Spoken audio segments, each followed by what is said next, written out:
Nós estamos aqui no quarto do Hospital Albert Einstein, em companhia do deputado Jair Bolsonaro e do deputado Flávio Bolsonaro, candidato ao Senado pelo Rio de Janeiro. Eu agradeço muito ao deputado Bolsonaro, que vai falar pela primeira vez, depois do atentado que sofreu, sobre um fato sem precedentes na história brasileira. Um candidato com grandes chances de vencer a eleição foi esfaqueado durante uma manifestação popular a seu favor. Então eu queria perguntar o seguinte, deputado: um episódio desse tipo, de tal forma dramático, muda a cabeça de qualquer pessoa exposta a esse tipo de violência.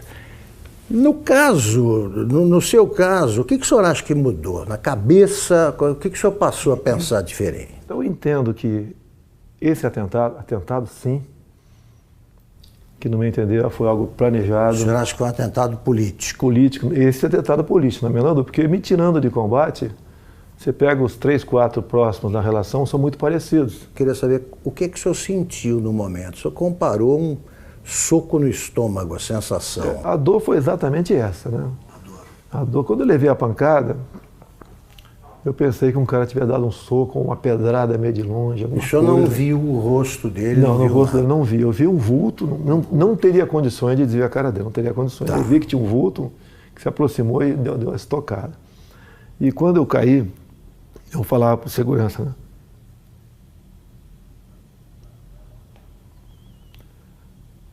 Foi uma porrada no estômago.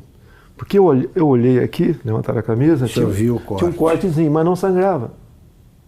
Foi uma porrada no estômago. Começou a passar o tempo, igual aquela bolada que tirava no futebol. E a dor não passava. E eles já estavam, os seguranças foram excepcionais, né?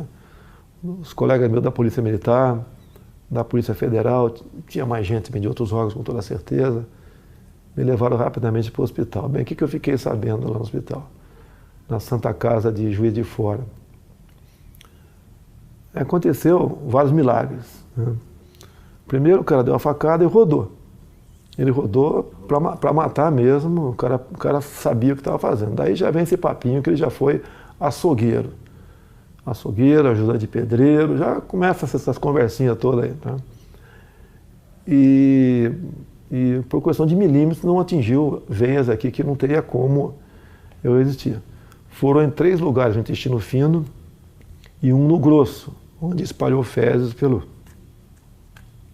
por aqui tudo. Me levaram para o hospital. Eu ainda não sabia o que tinha acontecido, né? Bem, resumindo, foi drenado mais de 2 litros de sangue, 35 pontos, levei aqui, abriram tudo, botaram tudo para fora. Me disseram que eu acordei 2 vezes durante a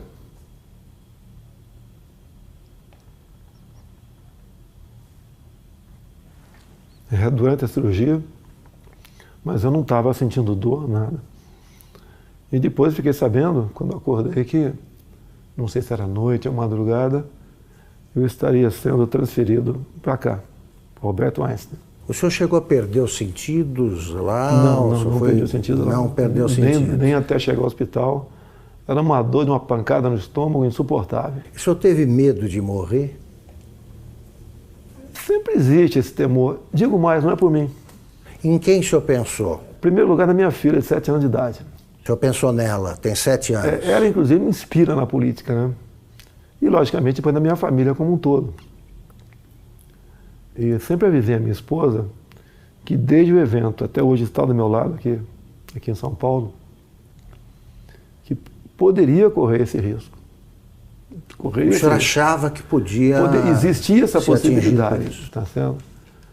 Porque eu estava abusando, né? Que se você vê as tomadas de aeroporto, muita coisa poderia acontecer. E eu falava para o pessoal de segurança do meu lado, que essa possibilidade ia se aumentar a partir do momento que a minha popularidade ia crescendo.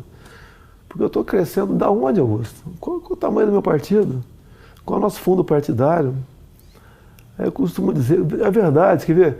Você pontou aqui, tem 10 pessoas, 15 que trabalham comigo, a maioria voluntários. A minha equipe de política, ela é menor que a equipe da Polícia Federal, que por lei está à minha disposição. Deputado, o senhor acha que o autor do atentado, o Adélio Bispo de Oliveira, agiu sozinho? Eu acredito que não. Ele não é tão inteligente assim, não. Né? Que um ato como aquele, a tendência natural é ser linchado. Então ele foi para cumprir a missão, quase que na certeza que não seria como. Teria gente ao lado dele. E isso realmente, pelo que eu ouvi dizer, não tenho certeza ainda, a Polícia Civil lá de Juiz de Fora está bem mais avançada que a Polícia Federal. Porque o depoimento que eu vi do delegado da PF que está conduzindo o caso, realmente um depoimento para abafar o caso. Eu lamento o que eu ouvi ele falando, dá a entender até que age em parte como uma defesa do criminoso. Então, isso não pode acontecer. Eu não quero que inventem um responsável, longe disso. Quer que apurem o caso. Eu falar que tal partida, tal não sei o quê, não. Dá para apurar o caso, dá para apurar. Tem uma passagem dele pela Câmara, ou melhor, uma passagem falsa dele pela Câmara, no dia 6 de setembro. Quando tu vai na Câmara, ô Augusto, você se identifica, eu estou no anexo 4, no gabinete tal. Ou é fotografado. Tal. É fotografado. Então quem foi que... Isso seria um álibi no futuro, que se não fosse pego ali, não, ele esteve na Câmara. Então, a Câmara dos Deputados, estou também junto ao pessoal do meu gabinete, a Polícia Legislativa trabalha com muita lisura, tenho muita amizade na Polícia Legislativa. A imprensa tem que apurar. A imprensa tem que apurar. Sabe que tem parte da imprensa que tenta acalmar o negócio ali, né? Mas tem que apurar. Porque o que está em jogo é o poder. Eu chegando lá, nós quebraremos o sistema. Não é na ignorância, não. É na lei. É na lei. Deputado, aliás, que tipo de castigo o senhor acha que o seu agressor merece? É uma tentativa de homicídio, né? Tem que ser o que está na lei. No Brasil não existe pena acima de 30 anos. Agora, eu costumo dizer muitas vezes, tentativa de homicídio, ou seja, eu estou vivo por milagre. Por que a pena dele tem que ser abaixo de um homicídio em si? Vamos mudar isso no futuro, se Deus quiser, caso seja presidente. E mais ainda, acabarmos com progressão de pena. E não ficar dando ouvido a entidades de direitos humanos que o presidiário vive em más condições. Que ele estaria em péssimas condições de dia seria minha família se eu tivesse morrido. O senhor acha, para evocar argumentos invocados por adversários, que essa pregação do senhor contribuiu para a radicalização que teria levado a esse tipo de ato, de atentado? Como é que o senhor vê esse argumento? Exatamente o contrário. Eu sou vítima daquilo que eu combato.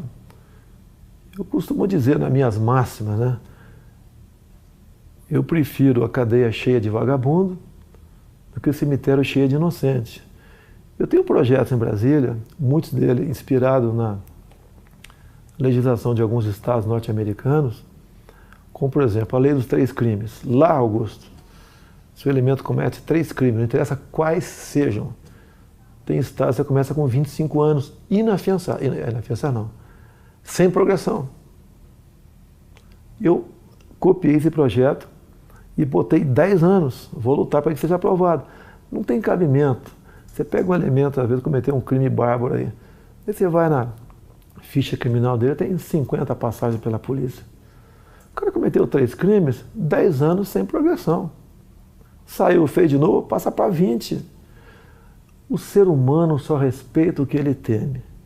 Se cometer crime, a punição é quase inexistente, há um estímulo para você ser criminoso. Um exemplo que tenho falado muito é de uma deputada federal, uma japonesinha aqui de São Paulo. Ela teve uns 15 anos atrás, o filho de 8 anos sequestrado e executado em cativeiro. Já imaginou alguém matando uma criança de 8 anos de idade em cativeiro? Você é pai, você é mãe, imagine uma situação dessa. O elemento foi pego logo depois. era um ex-funcionário dela. Foi condenado à pena máxima, mas depois de 6 anos foi para o semiaberto. Eu estou vendo que o senhor está entusiasmado com o programa de governo aí, mas eu quero ainda resgatar esse fato. Eu posso dar, só para dar uma história? Claro. Eu quero dar um depoimento aqui do sofrimento, da angústia nossa quando aconteceu. Eu ia te perguntar como é que foi vista a coisa do outro lado ali. Meu irmão Carlos, ao lado e do outro lado. Meu irmão Carlos está acompanhando meu pai direto nessa agenda, dando suporte para ele, importantíssimo, né? E eu fiquei sabendo por um jornalista. Eu estava saindo da sessão na LERJ, me ligou, seu pai está bem? Eu fiquei sabendo que tentaram dar uma facada nele lá em Juiz de Fora. Você estava onde? Eu estava na LERJ. Aí quando ele percebeu que eu não sabia o que tinha acontecido, ele falou assim para mim, pode ficar tranquilo que, pelo que eu sei, não foi nada grave não. Foi um sentimento que eu não tinha sentido antes. Eu subi, fui no gabinete de um deputado, que eu estava indo para conversar com ele, um deputado evangélico. Rapaz, quando eu cheguei lá, tinha uns 15 pastores no gabinete dele. E eu não sei porque eu me deu uma vontade, eu comecei a chorar muito, explicando o que tinha acontecido, sem saber o que tinha acontecido, né? E aí, você não sabia? Não sabia, mas eu chorava com medo do que pudesse acontecer, mas tinha certeza que não ia acontecer o pior. Pressentiu? Tinha certeza que não ia acontecer o pior. Mas pressentiu que podia ser fiz aquela oração, todo mundo ali, pela saúde dele. Eu entrei no carro, foram as horas mais longas da minha vida no trânsito, que era a véspera de feriado. E aí eu sabia assim, meu irmão tá lá com ele, tá bem cuidado, tá num bom hospital. E aí, mas eu fui me acalmando no caminho, né? Aí quando eu cheguei lá, que os médicos me explicaram o que era, é que eu falei assim, cara, foi milagre, esse cara não sabe o que aconteceu, ele estava acordando meio grogue. Você achou que seu pai poderia morrer? Eu em momento algum achei que ele fosse morrer, em momento não. Algum. Eu tinha uma paz dentro de mim que isso não ia acontecer. Mas quando eu vi o que tinha acontecido, a gravidade, o que os médicos me contaram, e aí meu irmão me deu uma noção do que tinha acontecido também. E aí olha só o que esse cara me falou. Ele chamou perto, ele não tinha muita força para falar na hora.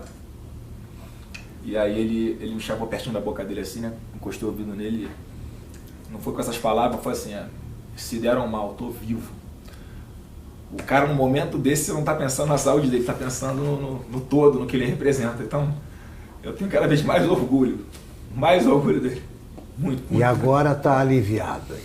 É um choro de alívio, né? E certeza de que Deus está preparando uma coisa muito grande para o nosso Brasil e está usando o cara aí. Com certeza. Deputado, o senhor costuma ser apresentado assim pelos adversários como um risco à democracia, né? Eu gostaria que o senhor dissesse o seguinte, quer dizer, a democracia, o senhor vai defender a democracia acima de tudo? Que recado o senhor dá para quem duvida que o senhor seja um admirador do regime democrático? Esses caras que falam que são um risco para a democracia, na verdade, são um risco aos esquemas dele. Não vai ter mais indicação para BNDES, Banco do Brasil, Caixa Econômica, Banco da Amazônia, Banco do Nordeste, com esse critério. Botar lá a indicação de um amigo para que use essas instituições em causa própria. Isso vai deixar de existir. O exemplo mais claro foi o BNDES. Todo mundo sabe o que aconteceu lá. Então eu sou um risco, sim. Eu não sou um risco àqueles que vivem pendurados em estatais do governo. Nós temos em torno de 150 estatais. Conversei com o Paulo Guedes, que rapidamente... Vai privatizar estatais. Eu falei, Paulo Guedes, nós vamos priorizar um estudo muito acurado, não vamos fazer injustiça com ninguém. Mas algumas serão privatizadas, certamente. Vou dizer muitas. Tá? No governo do PT, umas 50 foram criadas. Temos até uma estatal do trem-bala, eu não sei ainda. Isso. Tem lá algumas dezenas de apadrinhados ganhando uma fortuna por mês. A tal da EBN também é outra que você tem que olhar com muito carinho, porque é um orçamento de um pouco mais de 1 bi por ano, uma TV que ninguém assiste. E está lá, amigos do rei estão lá. Então essas estatais que são ociosas, com toda certeza serão privatizadas. Agora existem estatais que são estratégicas. Tenho conversado com o Paulo Guedes, né? Banco do Brasil, Caixa Econômica. Para mim são estratégicas. Então isso daí estão fora de cogitação. E mesmo assim, temos outras, você tem que ver o critério, o modelo para privatizá-la. Não é jogar para cima quem pegar pegou. Tem que examinar. E uma grande preocupação que nós temos. Nós não podemos ser inquilinos de nós mesmos aqui no Brasil. Tem um país aí fora, China, que nós queremos manter relações comerciais com eles, sim, até há interesse por parte deles, mas não podemos permitir que a China ou qualquer outro país, em vez de comprar no Brasil, venha comprar o Brasil. Perfeito. Deputado, a ex-senadora Marina Silva diz o seguinte, que a prova de que as ideias do deputado Jair Bolsonaro não funcionam, a prova disso foi o próprio atentado, porque tanta gente protegendo não conseguiu impedir que o ataque acontecesse.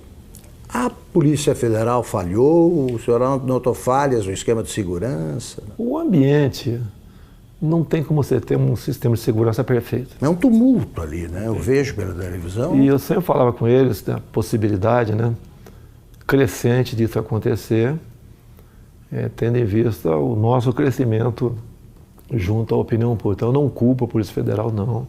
Eles até ajudaram muito com os policiais militares do Rio que estavam comigo lá. Isso vai evitar, evidentemente, esse tipo de manifestação. Não, eu até as eleições, eu estou em alta até o dia 31. Sim. E a recomendação, eu não posso sair de casa. Se eu levar um esbarrão na rua com a situação que eu estou aqui, pode botar tudo a perder. Então eu não posso ir para a rua, realmente. Eu peço a compreensão dos amigos. Pretendo, a partir do dia 1º, agora, em todo o horário eleitoral gratuito, fazer uma live e conversar com o pessoal sobre as eleições. A última que fizemos, chegou live, né, ao vivo, está 275 mil pessoas presentes. Então está com uma aceitação muito boa, porque eles acreditam que a nossa proposta sempre é a verdade acima de tudo. E o Brasil também, né, como o nosso alvo principal, ninguém entende como um país que tem tudo como esse, ser o que é. Se você vê, você olha para o Japão, Coreia do Sul, para Israel, olha o que eles não têm, olha o que eles são. Olha para cá o que nós temos, o que nós não somos. Agora, a solução disso passa pela não aceitação da indicação política. O senhor pode chegar à presidência sem equipe e sem gente até para compor o ministério. O senhor vai aceitar a adesão o que o senhor vai estabelecer como pré-requisito para aceitar o apoio de outro partido? O senhor aceitaria do Centrão, por exemplo? Não vai existir isso aí, Augusto. Não vou dizer que tem bons parlamentares em vários partidos e tem gente honesta dentro da Câmara também, tá? Mas não será esse o critério, é a competência. Eu quero, por exemplo, um ministro da Ciência e Tecnologia voltado para a pesquisa, para a inovação. O senhor não sabe quem é? Ainda tem um nome de longe, né, que a gente pensa nele, não sei se seria o mais adequado ou não, tá certo? Mas é um pouco inexperiente ainda, o nosso querido coronel da Aeronáutica, Marcos Pontes, o astronauta. Sim. Poderia ser uma pessoa para lá ou para compor o ministério, ou para compor. Então o ministério é importantíssimo. O que faz o jovem sair do Brasil? Falta de oportunidade aqui. Então você não pode ter uma pessoa nesse ministério. O senhor vai nomear por critérios, pelo critério da competência, é isso? Olha só, quando eu juntei 120 parlamentares, vai aumentar esse número, que o meu partido eu acho que vai fazer uns 30 deputados. Estou acreditando, um número modesto. Eu acho que vou ter o apoio de quem vota em mim, votar nos candidatos a federal, a senador, a estadual do meu partido. Eu acho que isso vai acontecer bastante. Até eu vou pedir para não votar no 17, votar no candidato, que tem uma cláusula de barreira aí. São Paulo, por exemplo.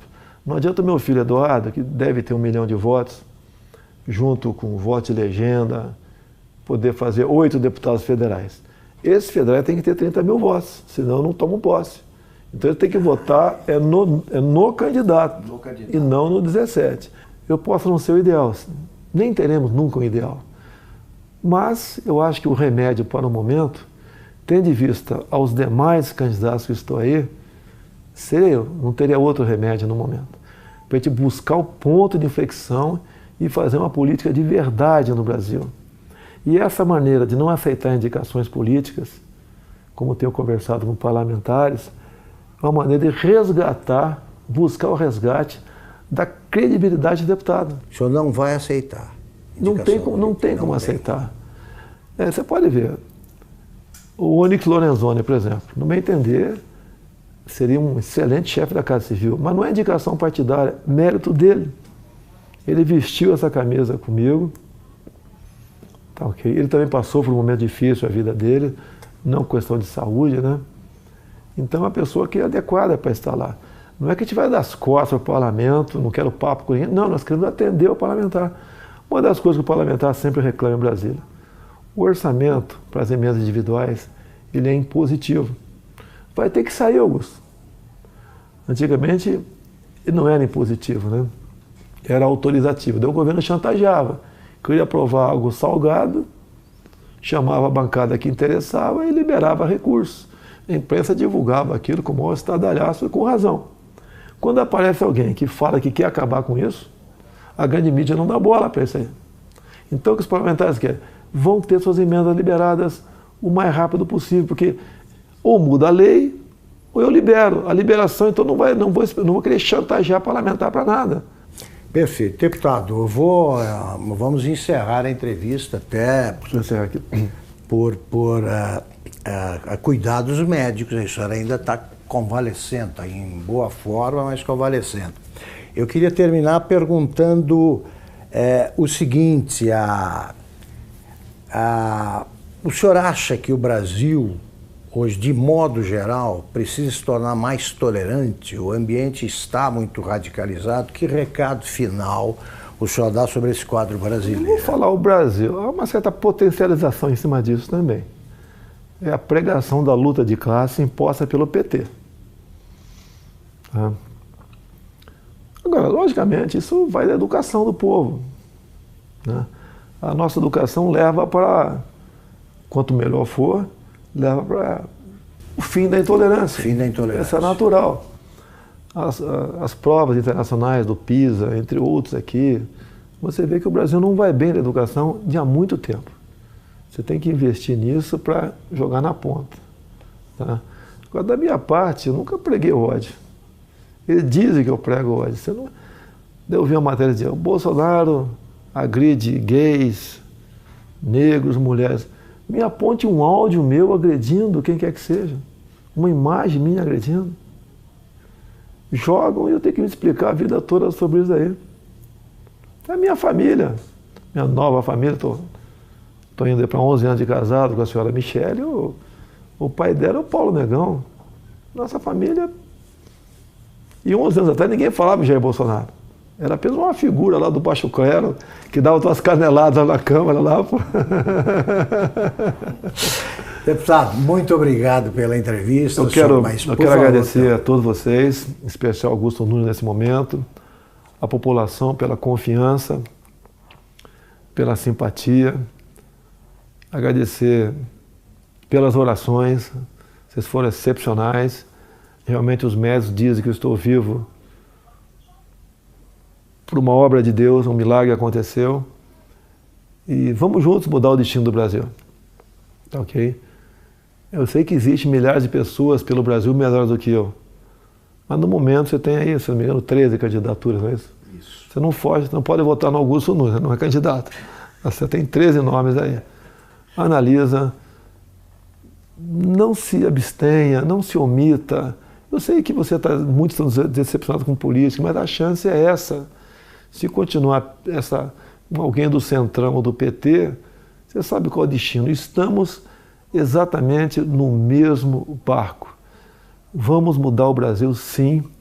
Acredito em Deus, acredito em você, acredito no potencial do ser humano brasileiro e acredito que juntos, unindo o Brasil, sem essa história de divisão de classe, jogar cor de pele para um lado, outra cor do outro, opção de um lado, não sei o quê, gênero.